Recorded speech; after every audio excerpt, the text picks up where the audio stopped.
je suis avec rigueur, entre guillemets, mes entraînements pour avoir justement une bonne santé physique et mentale, parce que je me rends compte que quand je sors du sport, j'ai fait autant travailler mon corps que mon cerveau. Il faut s'imposer des rituels et parfois c'est dur, là sur des grosses périodes d'activité en ce moment. La journée de travail, on va dire que c'est pouvoir aussi se lever de manière apaisée, se coucher de manière apaisée, se sentir à la bonne place et ne pas trop anticiper des problèmes futurs. Et je crois que ça a été un de mes gros problèmes pendant pas mal. Bienvenue dans ce nouvel épisode de l'émission Santé d'entrepreneur, destinée à tous les chefs d'entreprise qui n'ont pas le temps de prendre soin d'eux. Vous y trouverez des interviews de dirigeants et des tips pour faire de votre santé une priorité et surtout un allié pour le développement de votre business, pour la croissance de votre entreprise. Avant d'accueillir un nouvel entrepreneur, aujourd'hui, je me présente. Je suis Bérénice, entrepreneuse et dirigeante de la société A2 Business Plus. Et j'accompagne les dirigeants à prendre soin de leur santé physique et mentale, tout en les aidant à développer leur business. Je m'adresse à vous, dirigeants de petites sociétés, entre 0 et 20 salariés, qui êtes seuls à gérer et à diriger. Pour vous, j'ai créé une méthode d'accompagnement terrain pour vous libérer de la charge mentale, alliant business et santé. Fort de mon vécu dans le monde de l'entreprise et du business, j'aspire au bien-être de ces entrepreneurs courageux qui ont osé créer ou reprendre leur entreprise, qui créent des emplois, qui portent de lourdes responsabilités sur leurs épaules chaque jour et pour qui on ne se soucie que trop peu de leur bien-être au travail. J'ai soif de partager avec vous des témoignages de dirigeants qui ont décidé de faire de leur santé une priorité et qui ont compris l'impact positif sur le développement de leur entreprise et par ricochet sur le bien-être de leurs collaborateurs. Je partagerai également des tips et des exercices pour améliorer votre santé au quotidien pour que vous soyez autonome pour prendre soin de vous. Parce que votre santé est le premier actif immatériel de votre entreprise. Faites en sorte que votre business soit au service de votre vitalité et de votre bien-être, et pas l'inverse. Eh bien, bonjour à tous, et aujourd'hui, je suis ravie d'accueillir Édouard Noël, que je vais laisser se présenter aussi bien à titre perso qu'à titre pro, avant de rentrer dans le vif du sujet de notre podcast Santé d'entrepreneur. Donc, bonjour Édouard. Bonjour Bérénice, je suis ravi d'être avec toi cet après-midi pour un sujet en plus qui est extrêmement intéressant et un sujet d'actualité pour moi. Donc moi je suis Édouard Noël, j'ai 28 ans et je suis le cofondateur de l'entreprise Unique spécialisée dans les vélos assistance électrique pour les entreprises et les collectivités. Notre métier c'est de proposer une alternative modale à la voiture en entreprise avec une solution clé en main, donc des vélos avec la maintenance, l'assurance, une application de réservation des vélos, des solutions de vélos de fonction, etc. Et donc aujourd'hui, ça fait bientôt 7 ans que j'ai monté cette structure avec un de mes cousins à Moribone et je prends beaucoup de plaisir à développer cette entreprise malgré parfois des moments un peu plus complexes qu'on pourra évoquer lors de notre échange. Tout à fait. Ok. Et du coup, dans ton entreprise, vous êtes combien de collaborateurs? On est 22 collaborateurs chez Unique. Ok. Et vous êtes basé où? On est basé à Lyon, notre siège est lyonnais et oui, je te l'ai pas dit, mais on a aussi une activité B2C chez Unique et on a un réseau de magasins à Lyon et Chambéry pour les particuliers où là on est distributeur de marques. Donc on a quelques collaborateurs sur Chambéry et voilà, la majorité sur Lyon. Ok. Mais tu interviens dans toute la France. Exactement, notre offre est nationale et même dans les DOM-TOM, on a eu la chance d'installer un beau dossier en Martinique. Donc aujourd'hui, voilà, on a su travailler un maillage national qui nous permet d'avoir le même niveau de service pour l'ensemble des entreprises en France et sur tout le territoire. Ok. Donc déjà, rien que par ton activité, tu prônes la santé En partie, tout à fait, ouais. Le et vélo a bien évidemment le respect de la planète avec cette mobilité douce qui est le vélo électrique. C'est tout à fait juste. Le vélo a énormément de bienfaits, que ce soit pour la planète, mais aussi pour notre corps. Voilà. Ok. Bah, écoute, merci pour cette brève présentation. Maintenant, je te propose de rentrer dans le vif du sujet, qui est la santé du dirigeant et le lien qu'on peut faire entre sa santé, son état de santé et sa performance dans sa fonction de dirigeant d'entreprise. Alors, Parfait. raconte-nous, qu'est-ce que tu as à nous dire là-dessus? Eh bien, écoute, moi je pense que la santé du dirigeant, en tout cas, est extrêmement importante pour la croissance d'une structure, hein, puisque c'est nous qui portons la société. Quand un dirigeant est mal en point, je crois que la société l'est aussi. Donc c'est extrêmement important pour moi et je l'ai compris un peu tard, malheureusement. Bon, après, j'ai monté unique à 22 ans, donc je me suis aussi laissé le temps de grandir. Mais j'ai compris à un moment de ma vie où finalement on venait de réaliser une levée de fonds que mettre sa santé de côté n'avait pas beaucoup d'intérêt, mis à part reculer les échéances et reculer la chute libre, on va dire. Et je me suis rendu compte qu'il fallait absolument, au-delà d'avoir si tu veux, des performances au niveau de ton entreprise, avoir des projets annexes et personnels, notamment dans le sport. En tout cas, moi, c'est ce qui me concerne et je me suis rendu compte que mon activité physique avait beaucoup d'impact sur mon travail, mon efficacité, ma gestion du stress. Au-delà de ça, c'est vrai que en tant que dirigeant, on met toujours un focus sur notre entreprise, mais il n'y a pas que ça dans la vie. On peut développer plein d'autres projets à côté. Et voilà, le sport en fait partie. Et prendre soin de soi, pour moi, c'est devenu quelque chose d'essentiel pour être performant. Ok. Alors, qu'est-ce qui s'est passé au moment de cette levée de fonds? Est-ce qu'il y a eu un événement marquant pour toi qui t'a fait prendre conscience de l'impact de ton état de santé sur la performance de ton entreprise? Eh bien, très sincèrement, je l'ai pas vu venir. En fait, j'attendais cette carotte depuis un petit moment. On n'attendait pas forcément de faire une levée de fonds. On avait besoin de financer la croissance, le BFR, etc. Et puis, on a fait rentrer à notre capital un très gros distributeur automobile, Jean La Mobilité pour ne pas le citer. Et donc, pour moi, c'était cette carotte. Et une fois que j'allais atteindre cet objectif, je m'étais dit, bon, Edouard, là, ce sera cool, tu pourras être fier de toi, tout ira bien. Puis finalement, on a signé et ça m'a tellement rien fait émotionnellement que je crois que ça m'a complètement cassé et détruit en partie, puisque je me suis dit, bah, quoi que tu fasses, tu seras jamais satisfait, tu n'auras pas la réussite de tous tes efforts, etc. Et donc, je me suis retrouvé finalement, au lieu d'être heureux, content, vidé de cette nouvelle. Et j'ai pas su mettre des mots dessus, hein, tout simplement. C'est aussi mon associé qui m'a dit en ce moment ça va pas. Il faut que tu prennes du temps pour toi. Et donc j'ai pris le temps d'aller un peu à la montagne, voir un ami, prendre l'air. Et c'est là que je me suis dit non, en fait, en ce moment ça va pas. Tout se passe bien depuis des années uniques ne fait que grandir, mais tu n'arrives pas à être satisfait. Et puis c'est surtout que je ressentais une fatigue énorme. Ça devenait compliqué de prendre des décisions, un sentiment d'anxiété que j'avais encore jamais ressenti, moi qui étais de base pas très anxieux. La vie d'entrepreneur, malheureusement, nous le fait tous devenir un petit peu, je crois, même pour les personnes les plus zen. Mais voilà, c'est là où en fait j'ai eu tellement de symptômes, le stress, la fatigue, l'anxiété, que je me suis dit ça va pas. Et donc j'ai pris quelques jours à la montagne, ça m'a fait un grand bien. C'est surtout qu'en fait ça m'a permis de comprendre que ça n'allait pas. À partir de là, j'ai essayé de mettre en place des rituels qui étaient de mettre à lire par exemple le matin, alors que j'étais plutôt quelqu'un qui mettait le réveil au dernier moment pour arriver au travail les yeux encore collés et bosser à fond.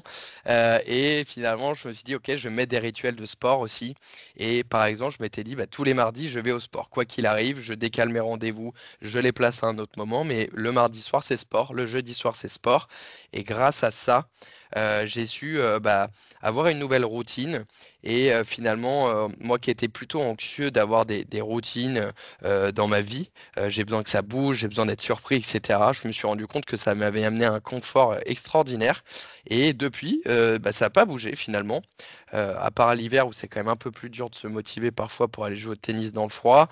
Voilà, je suis avec rigueur, entre guillemets, mes entraînements pour avoir justement une bonne santé physique et mentale, parce que je me rends compte que quand je sors du sport, j'ai fait autant travailler mon corps que mon cerveau, ou en tout cas, j'ai énormément reposé mon cerveau. C'est l'impression que ça me donne. Ok. Est-ce qu'il y a d'autres choses que tu as mis en place en termes d'hygiène de vie d'une manière plus systématique également?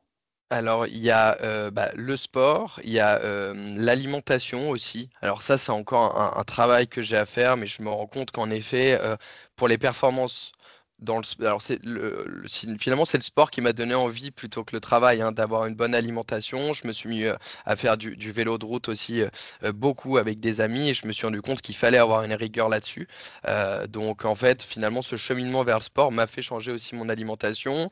Moi qui suis pas un gros mangeur, etc., j'ai toujours l'habitude de manger un truc rapide entre midi et deux. Bon, au bout de quelques années, une dizaine d'années à manger des sandwichs entre midi et deux, je me suis dit, faut que je change ça, j'en pouvais plus tout simplement.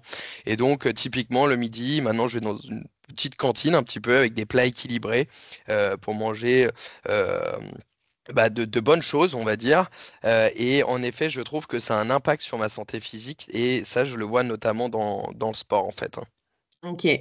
J'arrive pas à Alors, dire aujourd'hui que mon alimentation a changé mes performances dans le travail, pour être tout à fait transparent. hmm, Indirectement, je pense, hein, et j'ai lu beaucoup de choses là-dessus. Pour l'instant, je le vois pas, mais par contre, dans le sport, je le vois. ok. Tout simplement, comment tu te sentais après avoir mangé un sandwich et comment tu te sens aujourd'hui après un plat équilibré? Alors, je crois que c'est pour être transparent, hein, j'aimerais te dire que après un plat équilibré, je me sens tellement mieux qu'après un sandwich. Je Ok, crois que c'est bon, donc plutôt non. c'est plutôt l'effet placebo qui me fait dire, ok, bah là, je suis content. Tu as mangé un plat équilibré ce midi, tu as l'impression que tu es plus en forme.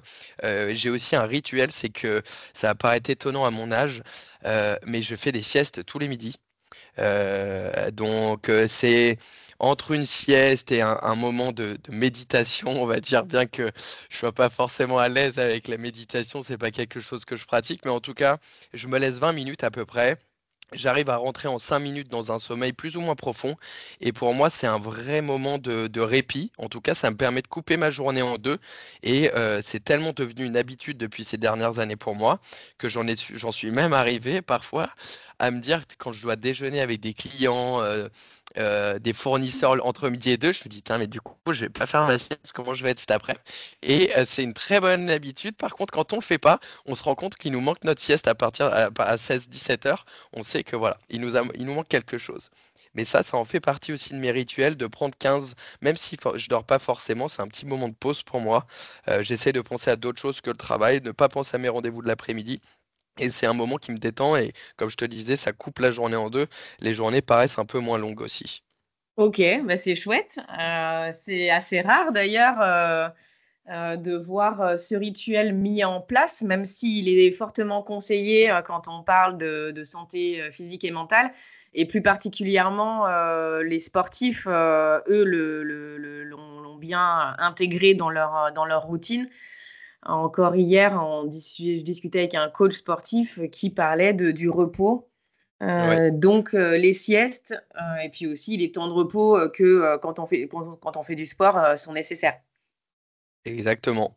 Donc, bon, j'ai encore du travail hein, sur tout ça, et essayer de prendre encore plus soin de moi. Je le disais, il faut s'imposer des rituels et parfois c'est dur. Là, sur des grosses périodes d'activité en ce moment, bon, la journée de travail, on va dire que c'est alors, je suis plutôt du soir, moi, donc chacun organise ses journées comme il veut. Je pars pas du principe que tout grand ou petit dirigeant d'entreprise doit se lever à 4 heures du matin, etc. Ça, j'y crois pas forcément. Je pense qu'il faut surtout être efficient, efficace quand on bosse. Moi, je fais du 9h, 19h30, 20h, on va dire. Et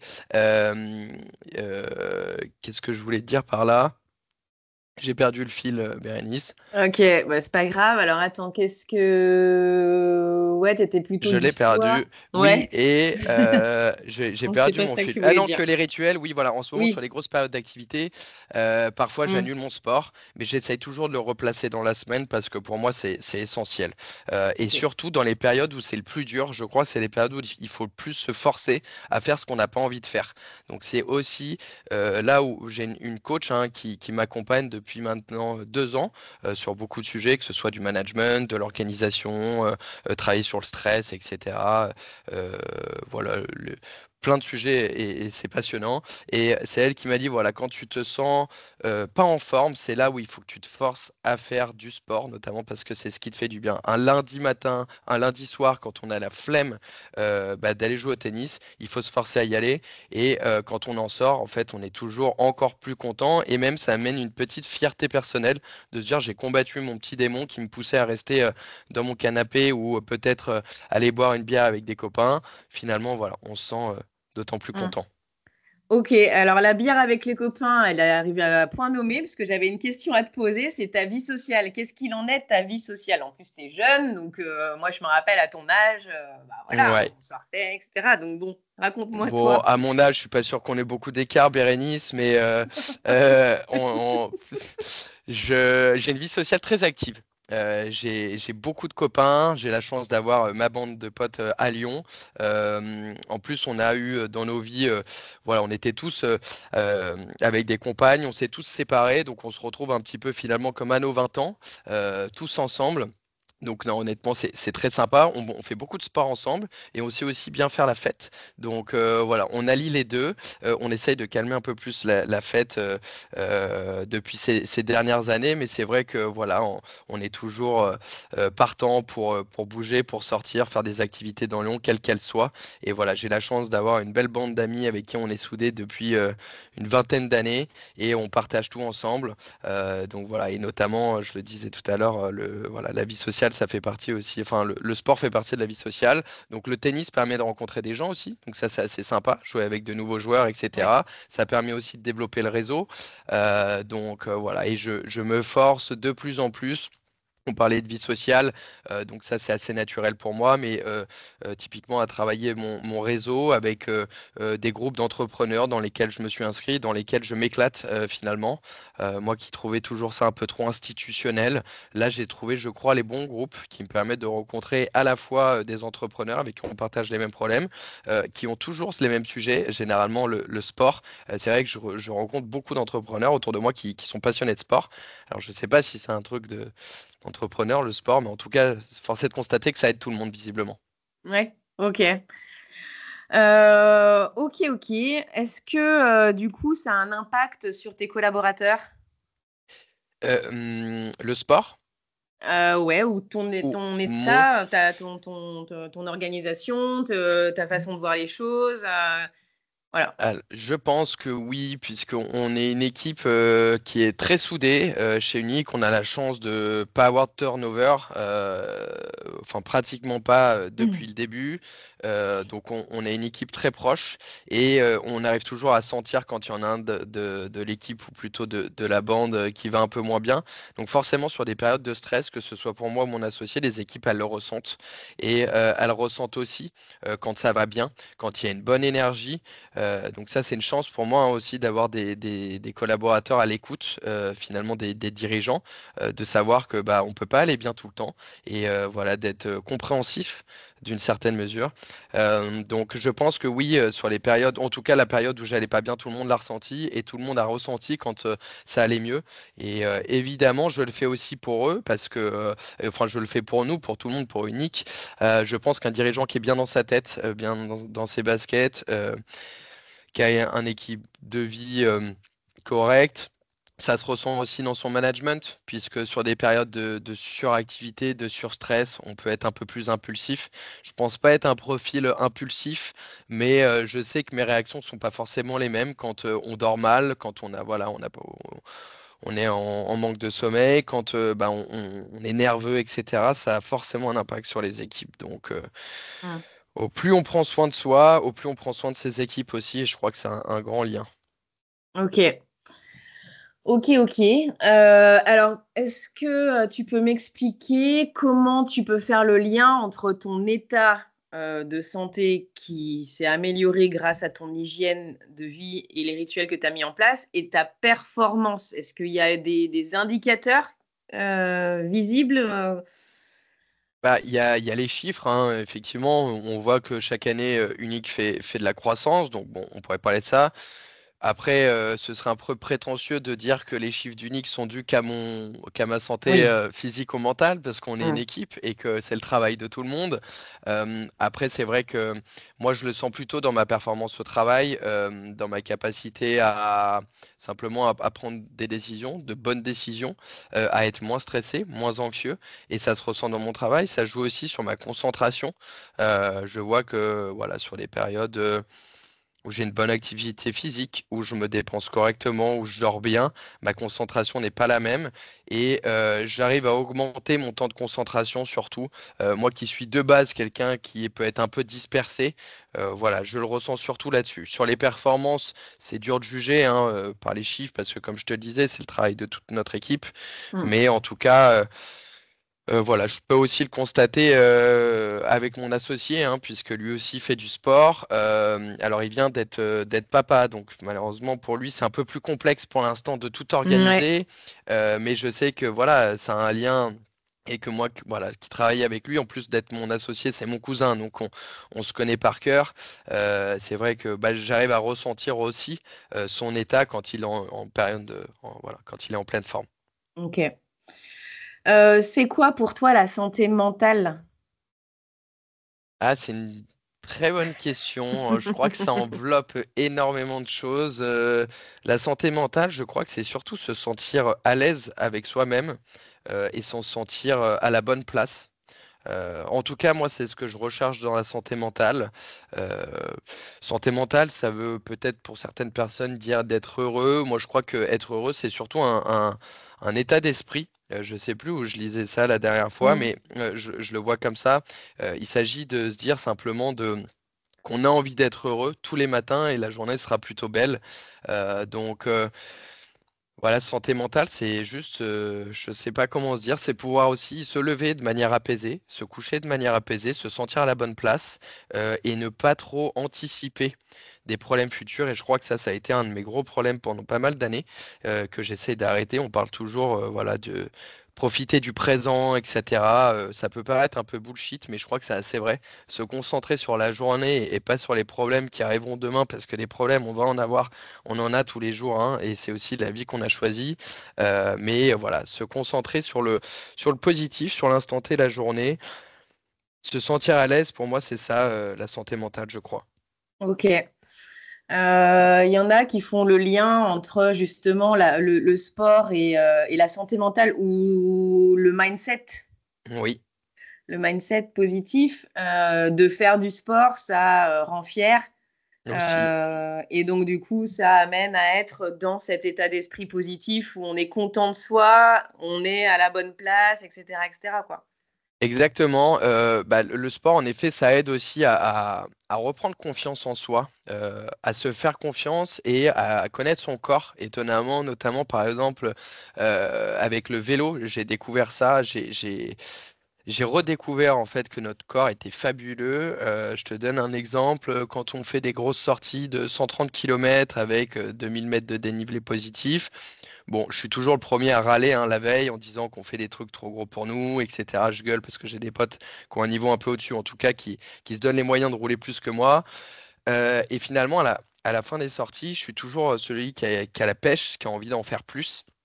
Et quand tu es dans une montée, tu te dis que tu as envie de poser le vélo, une fois que tu arrives en haut, c'est terminé. Une fois que tu es arrivé en haut, que tu vois le sourire de tes potes, tu as oublié tout le malheur et tu as oublié voilà, la difficulté de cette montée. En fait, le corps, j'ai l'impression, retient beaucoup plus le positif que le négatif. Même si c'est une sortie qui va être horrible, tu vas souffrir pendant 5 heures. À la fin de cette sortie, tu retiendras que le positif et tu as envie de le refaire le lendemain, alors que tu as passé 5 heures à souffrir. Et ça, Mm. j'ai redécouvert ça et j'ai trouvé ça fabuleux d'apprendre aussi à travailler le mental. Quand tu es en plein milieu d'une montée, t'en peux plus, t'as qu'une envie, c'est de poser le vélo et limite de vomir. Et Mm. puis tu travailles ton mental. Moi, je m'aide beaucoup aussi avec la musique. Je suis un grand passionné de musique et du coup, la musique m'aide énormément à être dans un état d'esprit positif. Et Mm. donc, quand je suis en plein milieu de cette montée, ça va pas. 10 minutes après, le mindset est complètement différent. Je suis en pleine bourre, je me dis que bah ouais, je peux aller encore plus loin, etc. Et c'est là où je trouve que notre corps et notre mental est fabuleux. Et je trouve qu'il y a un lien énormément entre les deux. Et il faut apprendre à son cerveau à faire confiance à son corps en disant là, tes jambes, elles sont mortes, mais fais-toi confiance. Tu verras que si tu travailles ton cerveau et que tu es dans une bonne dynamique, tes jambes vont suivre et que ça va y aller automatiquement. Hmm. Ah, c'est marrant que tu parles de ça parce que moi, je fais exactement la même chose quand je fais des séances de CrossFit. Oui, Je sais pas si tu en as ouais. déjà fait. Une Euh, fois, ouais. C'est Quand costaud, tu hein. arrives devant le tableau, que le coach il déroule le WOD Ouais, de la séance et tu te dis non, mais il est taré, mais ouais, j'y arriverai jamais, mais je vais mourir. ouais. Et ça, c'est avant. Et là, ouais, c'est dur. Là, il y a le poids qui arrive sur les épaules. Tu te dis, mais non, mais voilà, on se regarde tous et tout. Et même si c'est un sport individuel, Oui, il y a un peu cet état d'esprit aussi de communauté. Un peu comme exact. quoi, quand toi, tu es avec tes potes, là, il y a Ouais, une espèce de exactement. communauté, tu vois. Et on fait notre truc. Et en fait, tout le monde à la fin est mort. On est au même niveau. Ouais. On est tous par terre en train de mourir.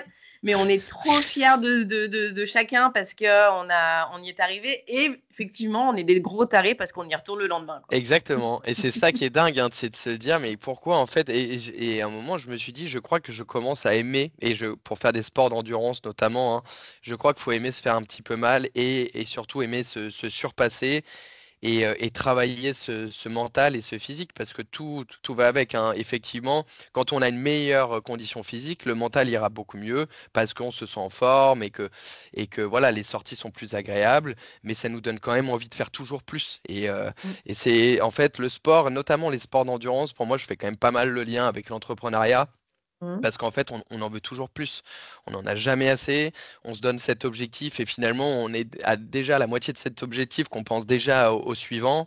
Et donc, en effet, voilà, je trouve ça assez incroyable de pouvoir apprendre à se connaître grâce au sport finalement. Ouais.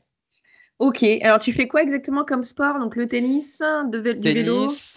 Tennis, vélo, du ski l'hiver, mais pas suffisamment malheureusement. Pourtant, je suis vraiment passionné de ski depuis que je suis tout petit. Bon, ayant vécu à Grenoble, forcément, je suis un peu obligé. Et je fais Ouais. aussi du golf. Alors, le Ouais. golf, beaucoup diront que c'est pas du sport. Je peux tout à fait l'entendre. Après, c'est vrai que quand on fait un 18 trous en golf, il y a plusieurs choses. Déjà, on fait 15-20 km à pied, donc c'est toujours bien, dans des endroits Ouais. qui sont fabuleux, en pleine nature. Et Ouais. en plus de ça, le golf aide énormément à la concentration.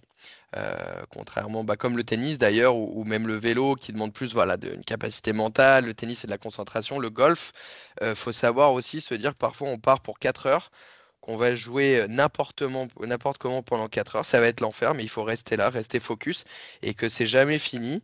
Et donc c'est assez intéressant aussi comme sport pour la concentration, je trouve, et le dépassement de Ouais. soi. La concentration, la résilience aussi. Ouais, ouais, Et ouais. pouvoir se remettre dans le truc malgré ce qui s'est passé au trou d'avant. Exactement. C'est tous les Ouais. trous, voilà, est un nouveau départ, voilà, Ouais. nouveau défi. On oublie ce qui s'est passé avant et c'est vraiment que se concentrer sur. Et je trouve que, encore une fois, un très bon lien entre l'entrepreneuriat, on va dire le business et notamment le golf, c'est que tu vois, je trouve que dans des périodes de stress dans le boulot, on a souvent tendance à paniquer un petit peu, vouloir faire plein d'actions en même temps, etc. Alors qu'en fait, si on garde la même méthodologie, et c'est là aussi j'ai appris à me faire confiance, notamment sur des débuts d'année, hein, où on part chaque année d'une page blanche, et donc là, c'est des mois pour moi qui sont horribles, hein, de janvier à avril, où l'activité est quand même plus lente hein, dans le vélo parce que activité un peu saisonnière. Mm. Je reste focus en me disant si tu appliques toutes tes tâches que tu fais d'habitude voilà, régulièrement et que tu t'y tiens, les résultats seront là. Plutôt que d'essayer de paniquer, etc. Et dans le golf, c'est pareil. Si j'ai la bonne position, si je mets mes mains correctement, que je fais le bon geste, le bon swing, la balle ira où je veux qu'elle aille. Et en fait, il faut se concentrer sur bah voilà, le travail que j'ai à faire, finalement, c'est celui-ci. Et crois-moi, fais-toi confiance, ça paiera à la fin. Ça a Mm. toujours marché comme ça remarchera comme ça cette année. Donc, donc voilà, c'est aussi travailler là-dessus et à plus petite échelle, hein, sur un geste de golf, bah finalement, c'est parfois la même réflexion qu'on a sur 4 mois de travail dans une entreprise. Ouais. Ok. Bon, bah écoute, merci pour tout ce partage. Avec plaisir. Pour conclure notre échange, Est-ce que tu aurais des choses à dire à ces fameux dirigeants, à ces dirigeants de petites structures qui sont tout seuls à gérer leur boîte, même avec des collaborateurs, mais qui sont seuls à la direction de la boîte, seuls ou associés. Mais quand on a une petite société, on a beaucoup, beaucoup de choses à gérer, à penser. Qu'est-ce que tu aimerais leur dire de par ton expérience et ce que tu as vécu? Alors, très humblement, parce que voilà, ça fait que 7 ans aujourd'hui que je suis entrepreneur et je suis encore tout jeune, j'ai énormément de choses à apprendre, mais en tout cas de mon expérience perso, bah déjà c'est de les encourager à fond parce qu'on fait un métier qui est extrêmement compliqué et voilà, je les encourage à partager leur vie avec d'autres entrepreneurs parce qu'on se rend compte qu'on est tous dans la même galère. Pour faire le lien avec notre sujet du jour, c'est de s'écouter, tout simplement. Et au-delà de s'écouter, c'est agir. Quand on sent une petite faiblesse, quand on voit une petite, voilà, on commence à avoir une petite lumière rouge, et ben c'est le moment d'agir finalement. Ne pas hésiter à se faire accompagner, que ce soit par un coach qui nous prenne la main pour aller faire du sport. Que ce soit pour un coach plutôt axé sur bah, justement l'accompagnement des dirigeants, la gestion du stress, le management, etc. Je pense qu'on n'est jamais meilleur qu'avec d'autres personnes qui nous accompagnent. Et je pense que dans la vie, voilà, ce que j'ai appris, c'est que il fallait faire confiance aux gens et qu'avec les gens, on était bien meilleur. Donc, entourez-vous correctement, écoutez-vous et n'ayez pas peur de vous pousser à vous faire accompagner parce que c'est le meilleur moyen de, voilà, de vous mettre vous-même des barrières ou en tout cas d'éviter ces sujets, quoi. D'accord. Ok, bah, génial. Bah, écoute, merci beaucoup, Edouard, Avec euh, plaisir, Bérénice. pour ce partage et pour ces conseils. Et ton histoire va sûrement inspirer des dirigeants qui, à un moment donné, ont des signaux faibles, Oui, même si on n'est pas forcément dans l'extrême du burn-out. Il y a des signaux qui sont qui alerte oui, et donc du coup qui en appliquant la manière dont tu as fonctionné pourrait s'en sortir. exactement. Merci, Bon, merci merci pour ce bon infiniment. moment en tout cas, Bérénice. Et ben merci à toi. Je te souhaite une bonne fin d'après-midi et à bientôt. Merci à toi aussi. À très bientôt. Salut. Salut. Eh bien, j'espère que cette interview vous a plu. Alors, si vous aussi, vous avez envie de témoigner sur votre expérience de vie et expliquer à tous ces dirigeants quel lien vous faites entre votre santé et le développement de votre chiffre d'affaires, ou si vous aussi, vous avez envie d'être accompagné pour développer votre chiffre d'affaires, votre business, en prenant soin de votre santé physique et mentale, vous pouvez me contacter soit via les réseaux sociaux et essentiellement sur LinkedIn à Bérénice Volgringer. Ma société, c'est A2 Business Plus. Vous la retrouverez aussi sur Internet. Je vous souhaite une très belle fin de journée et je vous dis au prochain épisode. À bientôt!